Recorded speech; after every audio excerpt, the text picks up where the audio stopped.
제 119편.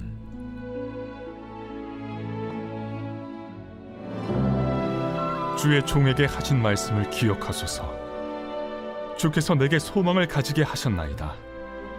이 말씀은 나의 고난 중의 위로라. 주의 말씀이 나를 살리셨기 때문이니이다. 교만한 자들이 나를 심히 조롱하였어도 나는 주의 법을 떠나지 아니하였나이다. 여호와여, 주의 옛 규례들을 내가 기억하고 스스로 위로하였나이다. 주의 율법을 버린 악인들로 말미암아 내가 맹렬한 분노에 사로잡혔나이다. 내가 나그네 된 집에서 주의 율례들이 나의 노래가 되었나이다.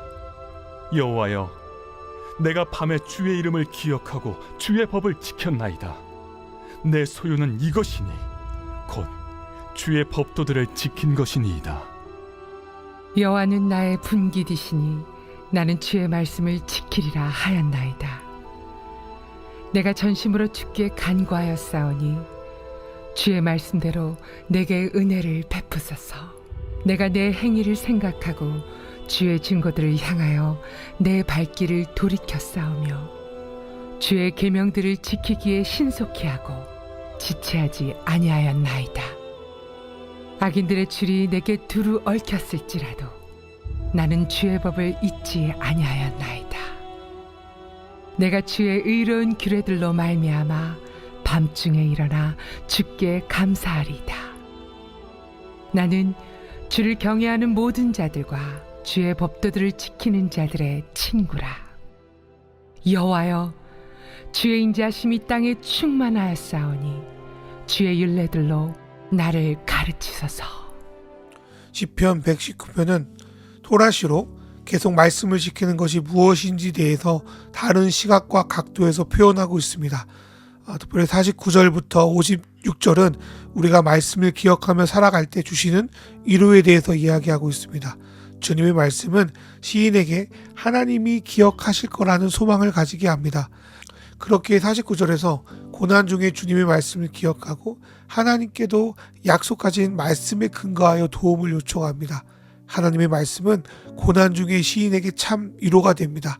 만약 말씀이 없었다면 자책하고 실망하고 무너질 삶이었지만 그 말씀이 시인을 살리고 버티게 만듭니다. 또한 그 말씀이 있기에 51절에서 교만한 자들이 시인을 심히 조롱할지라도 주님의 법을 떠나지 않고 오래된 성경의 말씀들을 자신의 삶의 방식으로 받아들이고 그 말씀 안에서 삶을 해석하고 위로하고 있습니다. 때론 하나님의 뜻을 떠나 살아가는 악인들을 보며 하나님, 저 사람들을 왜 그냥 놓아두냐며 분노가 치밀기도 합니다. 또한 말씀대로 살아가면 물과 기름처럼 세상의 가치와 섞여들지 않기 때문에 나그네처럼 외롭기도 합니다. 그러나 주님이 주신 하나님 나라의 복음이 나의 소망이 되고 노래가 되니 시인은 버티며 살아갈 수 있습니다. 55절의 밤은 두려움, 걱정, 염려를 상징합니다. 그러나 시인은 그 모든 것 위에 계신 주님의 이름을 기억하고 그분의 뜻에 따라 살아갑니다. 그러면서 시인은 자신의 재산은 돈이나 권력이 아니라 하나님의 말씀을 지키며 살아온 삶 자체라고 고백합니다. 하나님은 이런 이들의 삶을 하늘의 보물로 쌓아두고 계십니다. 57절부터 64절은 하나님 자신을 분깃으로 삼고 살아가는 이들의 삶이 무엇인지 대해서 말씀하고 있습니다. 57절의 분깃은 하나님께 받은 유업, 유산을 말하는 것으로 가나안 땅에 들어간 이스라엘이 지파별로 땅을 분배받을 때에 이 분깃이라는 단어를 사용합니다. 우리 그리스도인이 받은 가장 놀라운 선물은 하나님 자신입니다. 하나님이 나의 아버지 되시며 나의 인도자 되시며 나의 소망 되시니 그분의 말씀을 지키지 않을 이유가 없습니다. 하나님에게 자신의 분깃을 두는 자의 삶은 첫 번째로 전심으로 주님께 간구하며 말씀을 이루실 주님의 은혜를 구하는 사람입니다.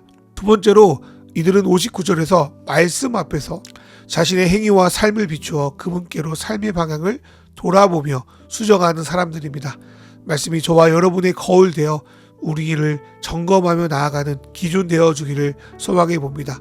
세 번째로 하나님께 분깃을 두는 자들은 하나님 말씀을 지키는 것에 대해서 머뭇거리거나 미련을 두지 않습니다. 이게 정말 하나님의 뜻이라고 분별이 되었다면 신속하게 그 말씀을 따라 살아갑니다. 네 번째로 이들은 어떤 순간에도 주님께서 주신 삶의 방식을 잊지 않는 사람들입니다. 악인들이 자신을 꽁꽁 묶는 위기의 순간에도 주신 말씀을 기억하며 그들의 협박이나 유혹에 타협하지 않는 사람입니다. 예수님도 우리가 고난을 받아 꽁꽁 묶여있는 상황이 되었을 때 무엇을 말할지 염려하지 말라 하시면서 그때 너희 속에 말씀하신 성령께서 너희에게 할 말을 주신다고 말씀하셨습니다. 그때 성령은 우리가 기억하고 있는 말씀을 통하여 우리에게 메시지를 전달해 주십니다. 우리가 말씀을 암송하거나 기억해야 되는 이유가 그것입니다. 다섯 번째로 하나님께 분깃을 두는 사람들은 하나님이 자기의 방식대로 일하는 것을 목격하고 감사하는 자들입니다. 62절에서 나오는 밤은 하나님이 악인을 심판하고 일하시는 때를 말합니다. 이것은 마치 출애굽기에서 밤중에 일어난 장자의 죽음의 심판을 떠올리게 만듭니다. 깜깜한 밤이어도 그 밤에 일하시는 하나님을 보고 그분께 감사하고 찬양할 수 있도록 하나님께서 저와 여러분을 인도해 주시기를 소망합니다. 여섯 번째로 하나님께 분깃을 두는 자들은 63절의 말씀처럼 하나님을 경외하고 법도를 지키는 사람들과 공동체를 형성합니다. 자기 혼자서는 그분의 방식으로 살아갈 수 없습니다.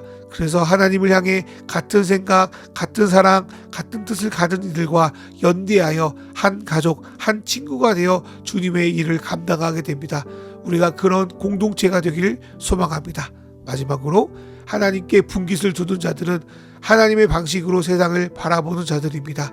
비록 깨어지고 망가진 세상을 보면 마음이 아프지만 여전히 그 속에서 주님의 사랑이 충만하다는 것을 믿음으로 믿고 그 안에서 에너지를 공급받고 주의 말씀을 통해 점점 마음과 생각이 깊어져 주님의 뜻을 따라 살아가는 삶, 그렇게 하나님을 분깃으로 살아가는 저와 여러분 되길 주님의 이름으로 축원하고 주님께서 저와 여러분의 마음에 주님의 풍성한 은혜를 가득 채워주길 소망합니다.